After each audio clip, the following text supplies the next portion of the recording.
வணக்கம் நண்பர்களே, நான் உங்கள் எஸ்கேஆர் தமிழ் டாக்ஸ். ஐபிஎல் 2026ல் 13வது போட்டி நேற்று குவஹாத்தில தான் நடந்து முடிஞ்சிருக்கு. மழை காரணமா 11 ஓவரா குறைக்கப்பட்ட இந்த மேட்ச் உண்மையிலேயே ஒரு பவர் பேக் ஆட்டம் தான் சொல்லணும். ராஜஸ்தான் ராயல்ஸும் மும்பை இந்தியன்ஸும் மோதிய இந்த மேட்ச்ல என்ன நடந்தது, மும்பை அணி ஏன் தடுமாறினாங்க, இதை பத்தி தெளிவா பார்க்கலாம். ராஜஸ்தானோட அதிரடி ஆட்டம் பார்த்தீங்கன்னா, முதல்ல பேட்டிங் செஞ்ச ராஜஸ்தான் டீமை சஞ்சு சாம்சன் இல்லாம பார்க்க கொஞ்சம் கஷ்டமா தான் இருந்துச்சு. இருந்தாலும் அந்த டீமோட புது கேப்டன் ரியான் பராக் தலைமையில் மிரட்டிட்டாங்க. முக்கியமாக எஸ்எஸ்வி ஜெய்ஸ்வால் நேற்று காட்டடி அடிச்சிருக்காரு.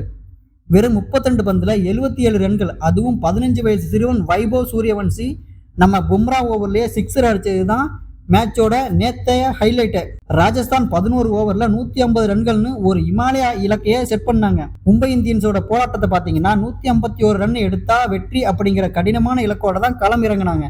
மும்பை டீம்ல நம்ம ஹிட்டர் ரோஹித் சர்மா சீக்கிரமா அவுட் ஆனது ரசிகர்களுக்கு பெரிய ஏமாற்றத்தை கொடுத்திருக்கு. மிடில் ஆர்டர்ல சூரியகுமார் யாதவ் மற்றும் ஹர்திக் பாண்டியா அதிரடி காட்டுவாங்கன்னு ரொம்ப எதிர்பார்த்தோம். ஆனா ராஜஸ்தான் பவுலர்களால சந்தீப் சர்மா மற்றும் ரவி பிஷ்னோய் விக்கெட்டுகளை வரிசையா தூக்கிட்டாங்க. அடுத்து அதுல என்ன திருப்பு முனையை பார்த்தீங்கன்னா, மும்பை டீம்ல நமன்தீர் மற்றும் ஷெர்பேன் ரூதர்போர்ட் கடைசி வரைக்கும் போராடினாங்க. ஆனா ராஜஸ்தான் டீமோட ஃபீல்டிங் நேற்று ரொம்ப ஸ்ட்ராங்காவே இருந்துச்சு.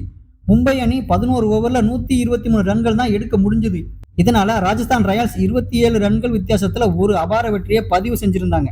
ஒட்டுமொத்தமா பார்த்தா நேற்று ராஜஸ்தான் ராயல்ஸ் தங்களோட ஆதிக்கத்தை செலுத்திட்டாங்கன்னு தான் சொல்லணும். மும்பை இந்தியன்ஸ் அடுத்த மேட்ச்லயாவது கண்டிப்பா ஒரு பலமான ஃபைட் பேக் கொடுப்பாங்கன்னு நம்புறோம். உங்களுக்கு நேற்று மேட்ச்ல சூரியவன்சி அடிச்ச 6 பிடிச்சிருந்ததா இல்ல ஜெய்ஸ்வாலோட அதிரடி பிடிச்சிருந்தா கமெண்ட்ல சொல்லுங்க. மறக்காம நம்ம எஸ்கேஆர் தமிழ் டாக்ஸ் சேனலை சப்ஸ்கிரைப் பண்ணுங்க. நன்றி.